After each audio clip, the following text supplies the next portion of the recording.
mira lo irónico de la vida, una de las cosas por las que yo estudié cirugía plástica era por buscar alejarme de la muerte, quería alejarme de la muerte. Y como yo pasé a cirugía plástica reconstructiva en el hospital militar, lo que hizo la especialidad fue decirme, ¿usted se quería alejar de la muerte? Pues acá la tiene en toda su expresión, porque ver cómo estos muchachos tan jóvenes terminaban amputados de sus 4 extremidades y muchas veces ciegos, y después verlos en desfiles militares con muchas condecoraciones, pero con su vida tan limitada, marcaba mucho la vida, y eso creo que me acentuó en la vida el sentido de siempre alejarme de todo lo que implique violencia.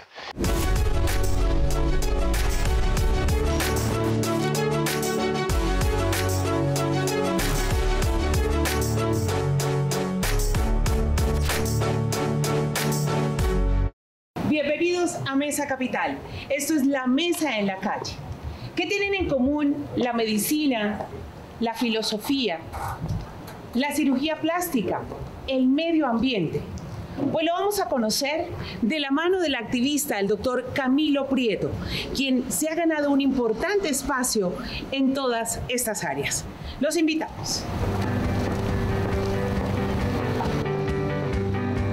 Tenemos los protocolos de bioseguridad. Hola Camilo, qué gusto. Bienvenido. Bueno, Camilo Prieto, ¿dónde nos has invitado hoy? Esta es la clínica Nexus Group, acá es donde opero, acá es donde hago consulta, donde trabajo como cirujano.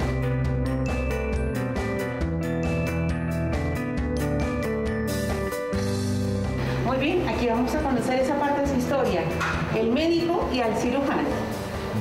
Por favor, acá. Medidas de bioseguridad ante todo, porque tenemos que seguir cuidándonos, ¿cierto, doctor Camilo? Así es, literalmente. Cada vez que uno va a salir, ¿verdad? Listo, vamos a conocer tu oficina.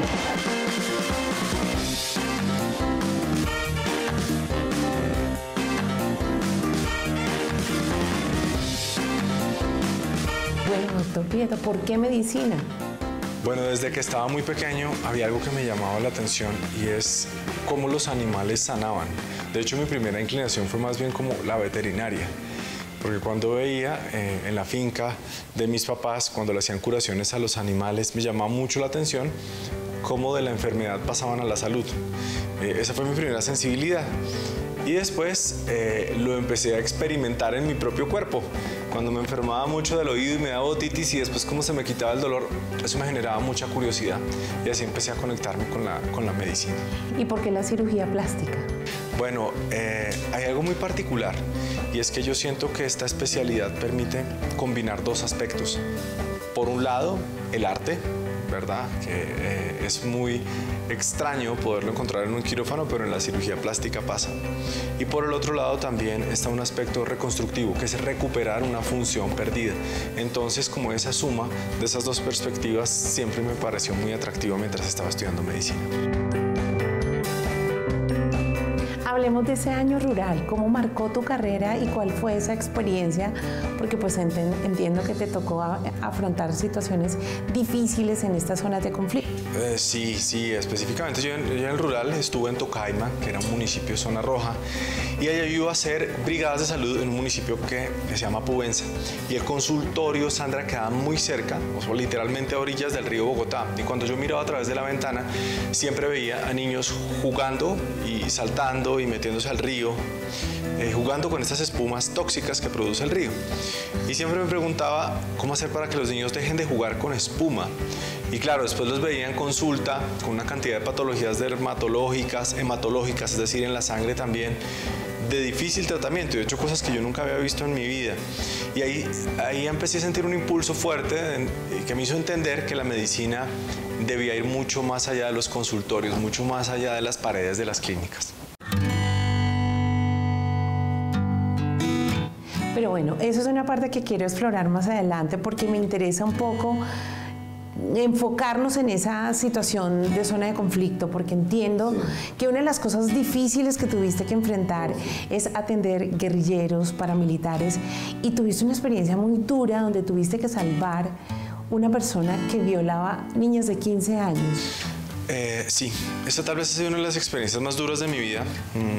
Empiezo por decirte algo, es la única vez en mi vida que he llorado mientras suturo a alguien. sea, mientras le ponía puntos a alguien. Estaba una vez de turno y la policía condujo a un tipo que venía con esposas.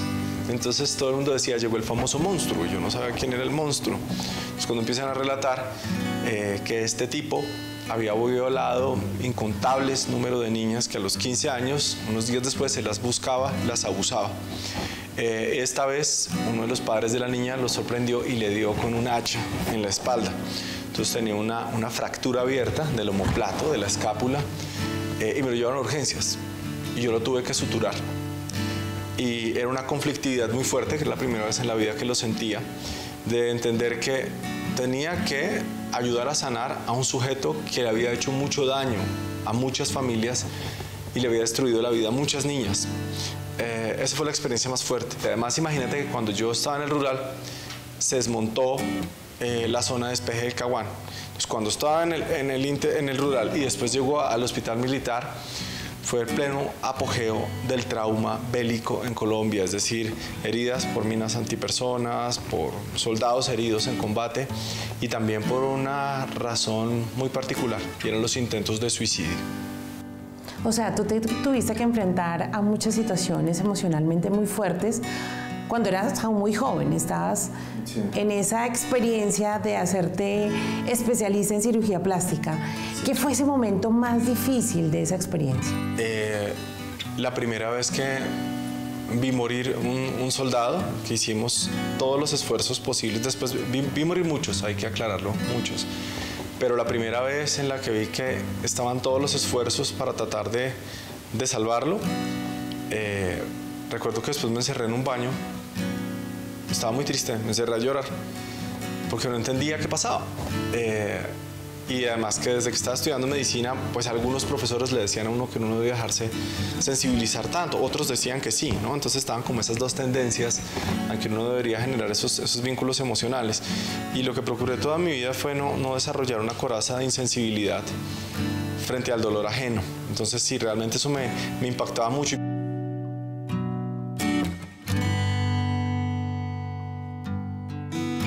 ¿Cuál es la visión de un médico que ha tenido que enfrentar en su rural, en el hospital militar, el conflicto armado? ¿Qué piensas de la guerra en Colombia? Independiente de esa orientación política, la manera como nosotros debemos actuar, siempre debemos buscar proteger la vida, independientemente de cómo piense esa persona o cómo haya sido su historia vital.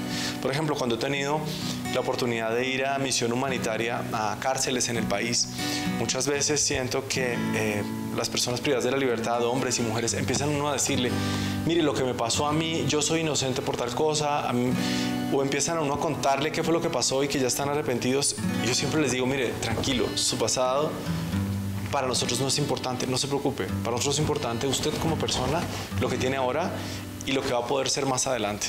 Pero nosotros no somos quien para emitir un juicio de valor sobre lo que ha sido su vida.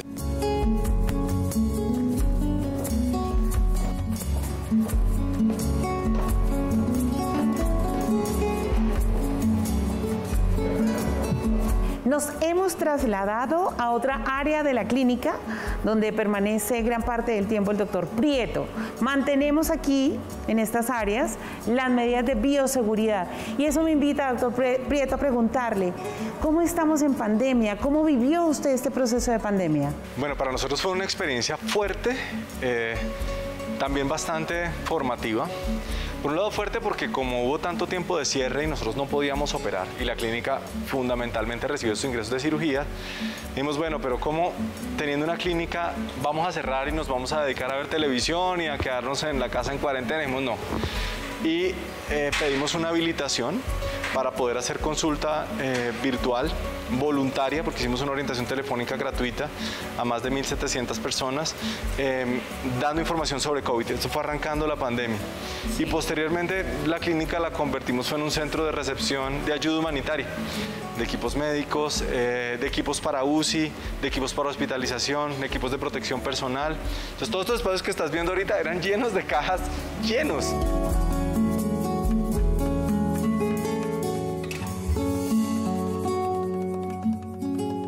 ¿Tú como médico te imaginaste que el mundo iba a estar sometido a un virus tan letal? No, recuerdo, es que yo tenía un profesor de infectología, lo recuerdo con nombre propio, el doctor Prada, siempre nos hablaba sobre, él era muy minucioso con el tema de las manos, y decía, es que en la clínica nunca nos debemos dar las manos, siempre decía eso, y él nunca nos daba la mano, y nosotros digamos, profe, y él, Prieto, las manos no, a todos nos decía eso, infectólogo, y él nos decía eso, nos decía, es que algún día, por una situación de estas, se puede desencadenar una epidemia y una pandemia, y nosotros, como es de exagerado.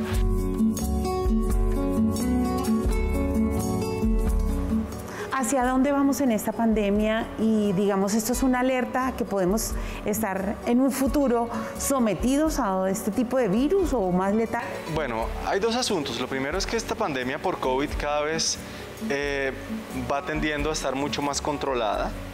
En términos de que ya tenemos diferentes instrumentos para luchar contra el virus, como por un lado las plataformas de las vacunas y segundo también medicamentos antivirales. De hecho ya hay uno aprobado por la FDA como medicamento antiviral específico para el SARS-CoV-2. Entonces cada vez hay más instrumentos, insisto, para luchar contra este virus. ¿Que pueden venir futuras pandemias y epidemias? Por supuesto, porque uno de los grandes promotores de estas epidemias y pandemias son circunstancias como la deforestación, que hace que el ser humano entre cada vez más en contacto con especies que han estado aisladas, que han estado guardadas en los bosques, y entre en contacto con virus, bacterias que son propias de esos ecosistemas. Y se produce algo, Sandra, que se llama un salto interespecie. De hecho, cuando uno mira, el 70% de las enfermedades infecciosas en los seres humanos provienen de los animales, es decir, son zoonosis. Entonces, esa perturbación constante de los bosques, la depredación de los ecosistemas, hace que las epidemias y pandemias en un futuro estén siempre a la orden del día.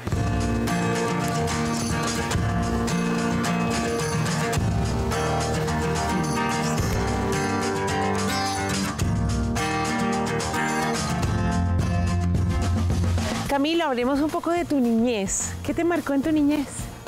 Bueno, dos cosas. Uno, que en mi colegio tuve la posibilidad de conocer todo tipo de personas. Digamos que en el colegio afortunadamente nunca había una distinción por estrato social, por lo que tenías, lo que no tenías. Sí. Y desde muy pequeño eso me enseñó, y a todos los que estamos en el colegio, en el Liceo de Cervantes, a valorarnos como seres humanos, no por la materialidad que estuviera a nuestro alrededor. Eso me marcó profundamente.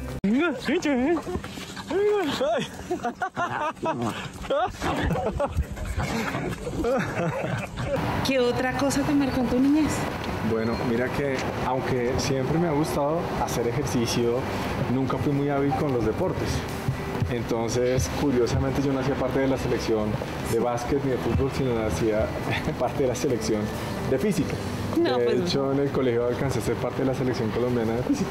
Entonces, o sea, ese era tu ejercicio mental. Sí, aunque igual lo que pues me gustaba mucho hacer barras, hacer deporte en general, pero esa era como, digamos, mi participación en algún tipo de olimpiadas era en esa área. Ok.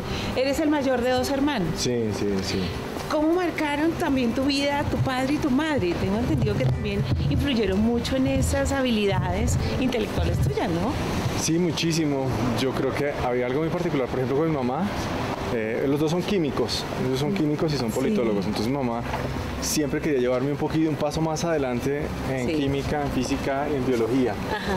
Y mi papá me inculcaba mucho lo que era lectura, mire, le hace esto, me sugería libros, tanto de literatura, filosofía, incluso de ciencia política. O sea, yo estaba en tercero bachillerato y mi papá pasándome libros con unos compañeros de él, de la universidad, como un círculo de pensamiento que tenía, me sugería libros. Entonces sí, era muy incisivo con eso, muy insistente, tiene que leer, la lectura le va a dar libertad, me repetía eso mucho, la lectura sí. Le va a dar libertad, la lectura lo va a ayudar a crecer, entonces siento que esa influencia constante lo termina uno marcando mucho, ¿no? Entiendo que también hubo profesores de la secundaria, ¿no? Si no estoy mal, que también aportaron mucho en toda la evolución. Sí, porque cuando viene esa etapa fuerte del bullying, pues era de todos con todos, ¿no? No es que fuera solo para mí, sino de todos con todos. Yo me acuerdo que el bullying conmigo era enfocado en el tamaño de mi cabeza, lo cabezón. Entonces, ¡ay, qué maldad! más. Sí, no, pero pues digamos que era parte de todo el ejercicio. Entonces, claro, cuando alguien tenía las orejas muy prominentes, una solución era de pronto terminar operándole las orejas. Como para mandar a operar las orejas. Pero en el caso mío, pues no había manera de operar la cabeza. Entonces, la manera como mis profesores, claro que eso fue sí a final de primaria, tanto secundaria sino en primaria, me terminaban llevando a la idea de no, es que lo que pasa es que quien tiene el cráneo grande es porque puede almacenar más información, y me hicieron convencer de eso. Entonces, Sí. Entonces lo aprovechaste, eso fue un sí, potencial para ti, ¿o qué? Sí, yo creo que usaron esa estrategia y funcionó, así es. Bueno, y hablemos un poco de ese bullying, sí, ¿cómo trabajaste en ello? Porque, pues, o sea, uno cree que es algo que existe ahorita y de lo que se habla ahora, pero esto viene años y el matoneo, o sea, de verdad que los niños son a veces como malos, ¿no? No, lo que pasa es que, claro, en esa época no se le decía ni siquiera bullying, sino era la montada, no era montársela los unos a los otros. Bueno, recordemos esa experiencia tuya con tu profesor de matemáticas. Entiendo que pues también tú para superar ese matoneo y se pusieron de acuerdo con tus padres.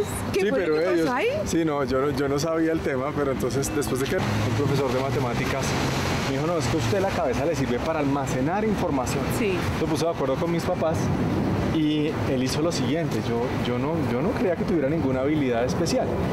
Y mi profesor me puso a aprenderme el binomio cuadrado perfecto. Entonces yo en ese momento estaba en quinto de primaria y me empezó a pasar por salones de los grados superiores para que yo repitiera el binomio cuadrado perfecto. Entonces lo que hizo con eso fue un efecto de Pigmalión y empezar a mostrarme algo que se supone que yo tenía que era muy grandioso, pero realmente era algo muy común, pero tuvo un efecto muy positivo sobre mí, fue decirme que usted puede tener capacidades que no había descubierto. Sí. Y empecé a encontrarle un amor y un gusto a las matemáticas y a la física gracias a que mi profesor cogió eso, que en ese momento era un matoneo, y me lo hizo ver era como una potencia. Quiero que hablemos puntualmente de La Guajira. Esa experiencia tuya en La Guajira, creo que, si mal no estoy ahí, te concentraste en la problemática del agua. Sí, porque, mira, te cuento esta experiencia. La primera vez que yo fui a La Guajira, yo no fui con intención de ayuda humanitaria.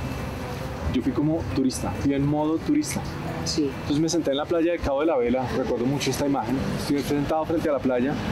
Acá había una balsa de madera con una mamá sentada con un niño en los brazos llorando. Yo nunca había visto un llanto sin lágrimas, nunca.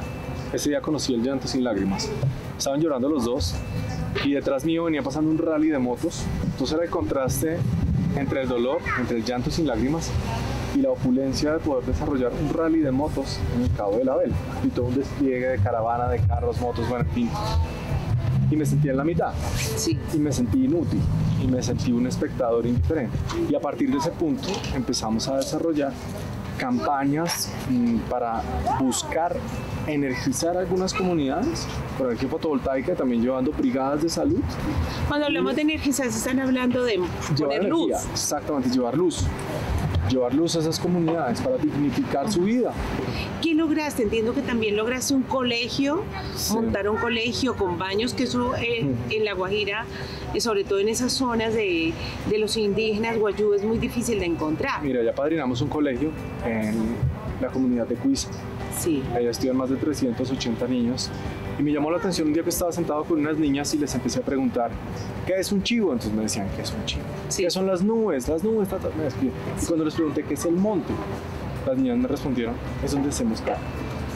Entonces, si tú preguntaras acá en Bogotá, ¿qué es el monte? Te van a hablar de los bosques.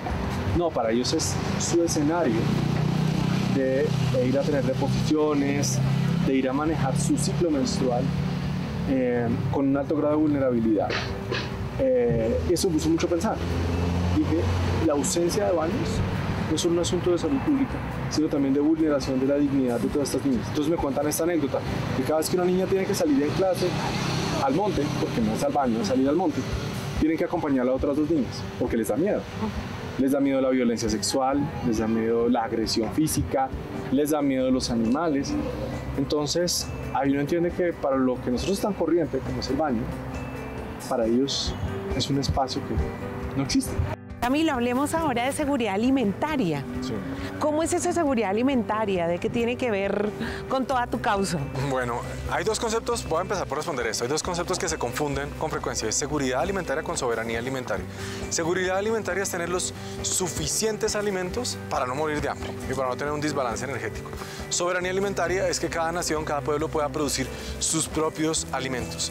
Entonces, claro, sin duda es muy relevante apostarle a seguridad alimentaria para que la gente tenga suficiente comida. Pero hay que persistir en buscar la soberanía alimentaria y es para cada vez más pueblos puedan producir su propia comida y no tengan que importarla. Hablemos de cómo tu experiencia en ese viaje que hiciste en bus 24 días hasta Buenos Aires, cómo marcó todo este proceso de tu lucha medioambiental o también en tu entorno de la medicina. Pues diría que cuando yo estaba en tercer año me entró como una crisis existencial y yo dije, oiga, ¿yo para qué estoy estudiando esto? De verdad, me puse a pensar en muchas cosas y dije, quiero conocer cómo funciona el sistema de salud en otros países de Latinoamérica. Y dije, la mejor manera de hacer este recorrido es en bus, para poder ir a pequeñas poblaciones. Entonces, estuve en Ecuador, estuve en Perú, estuve en Chile, estuve en Argentina y tuve la posibilidad de conocer hospitales, clínicas, pero también pequeños puestos de salud en pequeñas poblaciones. Y algo que me llamó mucho la atención, particularmente en Perú y en Ecuador, es que en muchos lugares donde no lograba llegar al sistema de salud, la medicina ancestral, la medicina tradicional, ahí están las comunidades indígenas como supliendo esas falencias y eso marcó mucho.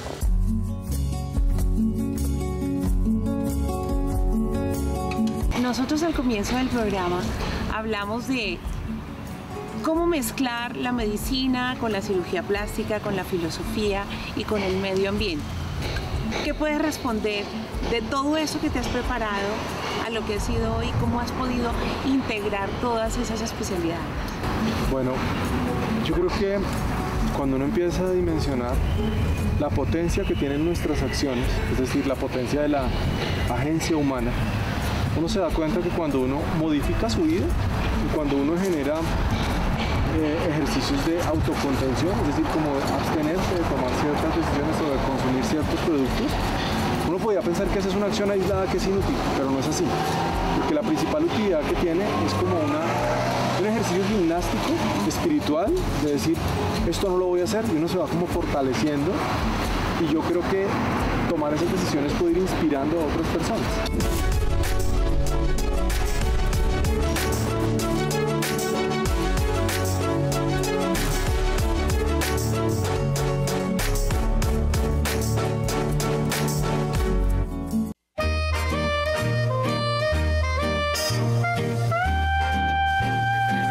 La hamburguesa de Orellanas me fascina. ¿Cuánta tierra necesita un hombre de León Tolstoy? Nos habla sobre la conflictividad del uso de la tierra. Incendios, basada en las tragedias que generan las guerras.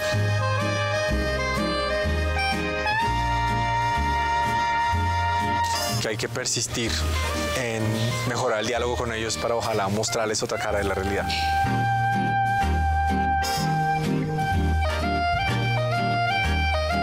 Jardín botánico, sin duda. Guainía, particularmente la comunidad del Venado, donde se pueden ver los 3 fantásticos cerros de Mavacure.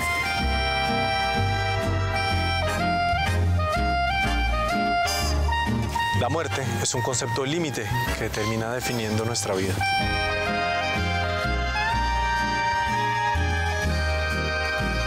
Efímera, transitoria, pasajera y muy sobrevalorada.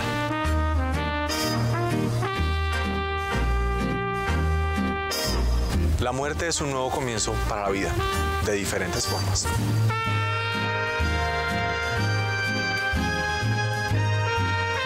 Pondría en mi epitafio la ecuación de Stephen Boltzmann sobre la entropía, pensando en que todo se basa hacia donde apuesten nuestras probabilidades, hacia donde busquemos nuestras probabilidades.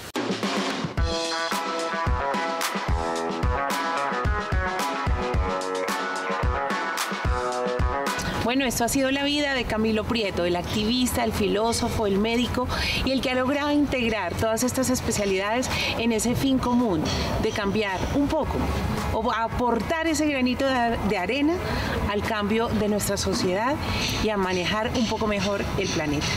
Esta es Mesa Capital, la mesa en la calle. Nos vemos en una próxima emisión.